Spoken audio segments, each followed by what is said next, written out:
IT job కోసం try చేస్తున్నారా? Coding tutor లో ట్రైనింగ్ తో పాటు స్టైఫండ్ అండ్ 100% జాబ్ గ్యారంటీ.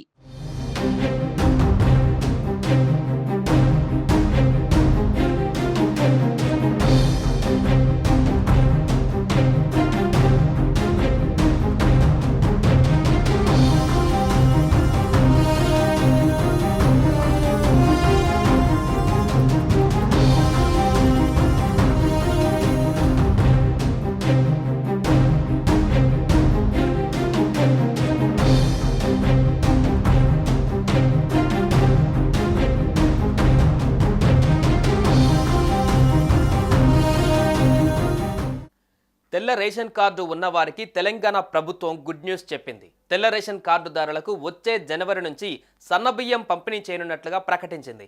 ఈ మేరకు మంత్రి ఉత్తమ్ కుమార్ రెడ్డి వెల్లడించారు. అలాగే ఖాళీగా ఉన్న రేషన్ దుకాణాలకు సంబంధించి 1629 రేషన్ డీలర్ల భర్తీకి చర్యలు చేపట్టనున్నట్లు తెలిపారు.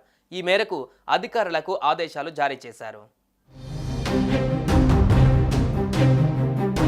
సచివాలయంలో రాష్ట్ర స్థాయి విజిలెన్స్ కమిటీ సమావేశానికి మంత్రి ఉత్తమ్ కుమార్ రెడ్డి, రెవెన్యూ శాఖ మంత్రి పొంగులేటి శ్రీనివాస్ హాజరయ్యారు.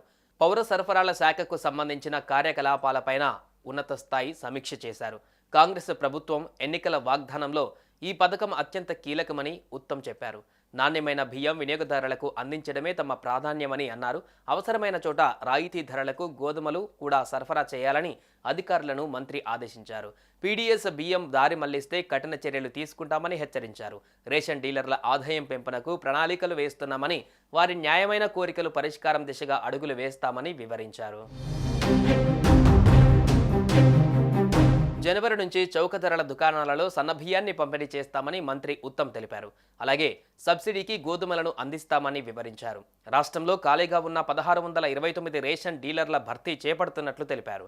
ఇందుకు సంబంధించిన విధి విధానాలను తయారు చేయాలని, వీలైనంత త్వరగా భర్తీ చేయాలని అధికారులను ఆదేశించారు. పేదలు ఆహారం కోసం ఎన్నో కష్టాలు పడతారని, వారికి సన్నబియ్యం అందించాలని తాము నిర్ణయం తీసుకున్నట్లు మంత్రి ఉత్తమ్ కుమార్ రెడ్డి వెల్లడించారు. ప్రభుత్వ వసతి గృహాలతో పాటు అంగన్వాడీ మధ్యాహ్న భోజనంలో నాణ్యత ప్రమాణాలు పాటించాలని మంత్రి ఉత్తమ్ కుమార్ రెడ్డి తెలిపారు.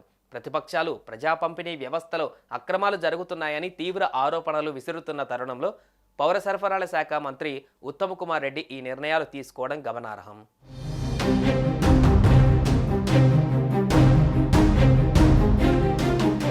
సుమన్ టీవీలో మీ పర్సనల్ అండ్ బిజినెస్ ప్రమోషన్స్ కోసం కింది నెంబర్కి కాంటాక్ట్ చేయండి.